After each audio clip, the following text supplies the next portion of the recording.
გამარჯობა, მოგესალმებით ბერლინიდან და დღეს მოგიყვებით ბერლინალეს 74 გამოშვების პირველი დღის შესახებ. გუშინ 3 ფილმის ნახვა შემეძლო, 3-ვე ფილმი იყო კონკურს პროგრამის გარეთ, იქიდან გამომდინარე, რომ კონკურსის ოფიციალური ნაწილი დღეს დაიწყო რეალურად, თუმცა ამ ფესტივალის ფარგლებში ჩვენ შეგვიძლია ვიხილოთ სხვადასხვა სექცია და სხვადასხვა სტილის ფილმი. ეს 3 ფილმი იყო ტომ ტიკვარის ახალი ნამუშევარი სინათლე, ნეიპ ტავარეს აბელის კოლოსალური და ასევე ქრისტინე ჰარუტუნიანის After Dreaming, ასე ერქვა ფილმს ინგლისურად. მე მისი სომხური სახელწოდება ვერ მოვიძე, ამიტომ ალბათ ამ ფილმის თარგმნა შეგვიძლია როგორც ოცნების შემდეგ, ასევე სიზმრის შემდეგ. მე მაინც მგონია, რომ სიზმრის შემდეგ უნდა ითარგმნოს, იქიდან გამომდინარე, რომ ფილმის ესთეტიკა უფრო ამ მიმართულებით იყო წარმოდგენილი. ამ 3 ფილმიდან პირველ რიგში დავიწყებ საუბარს ტავარესის ფილმზე, რომელიც შესაძლოა ყველაზე საინტერესო იყოს ამ მხრივ ქართველი მაყურებლისთვის, იქიდან გამომდინარე თუ რა პოლიტიკურ პროცესებს ხედავთ ჩვენ ქვეყანაში. ფილმი მოგვითხრობს დომინიკის რესპუბლიკაში 1990 წლის არჩევნების შესახებ, რომელიც ბევრს მიაჩნია, რომ გაყალბებული იყო.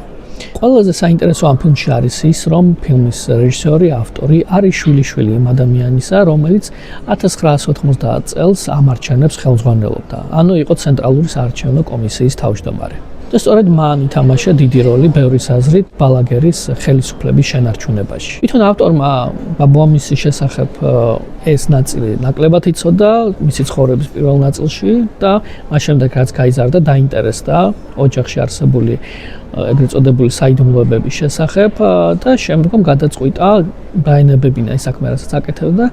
გამხდარიყო რეჟისორი და პირველ რიგში მოეყოლა ამბავი ბაბუამისზე და არა მხოლოდ ბაბუამისზე. საქმე ისაა, რომ მის ოჯახში ასევე გარდა იმისა, რომ არიან ადამიანები, რომლებიც თანამშრომლობდნენ იმ დროის რეჟიმთან, ასევე არიან მსხვერპლები. მე ამ ფილმს მივცემდი მაღალ შეფასებას პირველ რიგში შინაარსობრივი მხარის გამო, იქიდან გამომდინარე, რომ ადამიანი საკმაოდ გაბედულ ნაბიჯს დგამს და საკუთარ ოჯახზე არ ერიდება კითხვები დასვას და არ ერიდება იკვლიოს ეს თემა, თუმცა ფორმითაც არაფერს დაუწუნებ ამ ფილმს, იმიტომ რომ აქ არის ნაზავი რაღაც აწმყო ინტერვიუები, სადაც ავტორი დადეს და ოჯახის წევრებს ეკითხება, როგორია მათი ოჯახის ისტორია და ამავდროულად ის ყველაფერს აზავებს თავის ნარატივთან, თვითონ ლაპარაკობს საკუთარ განცდებზე და ასევე გამოიყენებს საარქივო მასალას და საუბრობს ფაქტებზე, რომლებიც ქვეყნის ისტორიაში დიდ როლს თამაშობდნენ. ამიტომ მე ურჩევდი მაყურებელს ამ ფილმის ნახვას, განსაკუთრებით იმ ადამიანებს, რომლებსაც პოლიტიკური თემატიკა აინტერესებს. მეორე ფილმი ქრისტინე ჰარუტუნიანის სიზმრების შემდეგ არის საინტერესო ფორმის თვალსაზრისით და ალბათ უნდა ვთქვათ თავიდანვე ის, რომ ამ ფილმის პროდიუსერი, აღმასრულებელი პროდიუსერი არის კარლოს რეიგადესი და ეს ფილმს ძალიან ეტყობა. შეიძლება დრომოჭმული ტერმინი გამოვიყენოთ, თუმცა ხო, ეს არის slow, ეგრეთ წოდებული slow cinema და მთავარი თემა, რომელზეც ფილმი გვესაუბრება, ანუ ომის თემა, არის ძალიან საინტერესოდ მოწოდებული.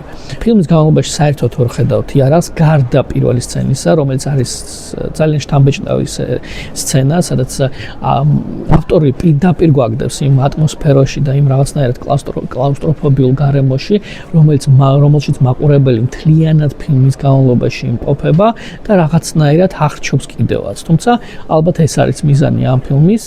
გარდა პირველი სცენისა, რომელიც უკვე ვახსენე, არის კიდევ რამდენიმე სცენა, რომელიც განსაკუთრებით საინტერესოა როგორც ქორეოგრაფიული თვალსაზრისით, ასევე კამერის ნამუშევრის და ზოგადად ვიზუალური ნამუშევრის კუთხით.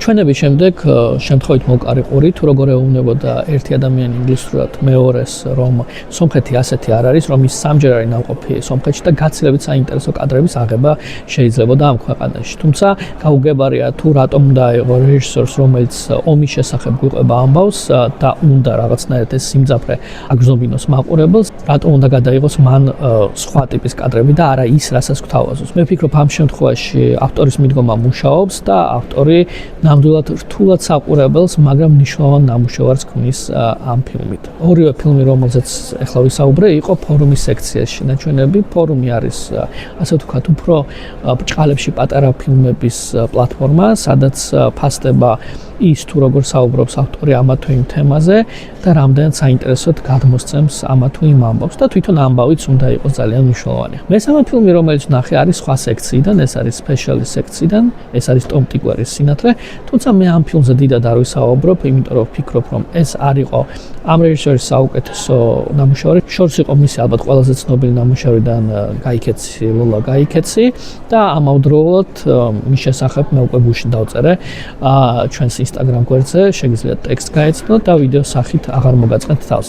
როგორც უკვე ვთქვი, დღეს დაიწყო ოფიციალური საკონკურსო პროგრამა და ამ ფილმების შესახებ უკვე ხვალ მოგიყვებით. მადლობა ყურებისთვის.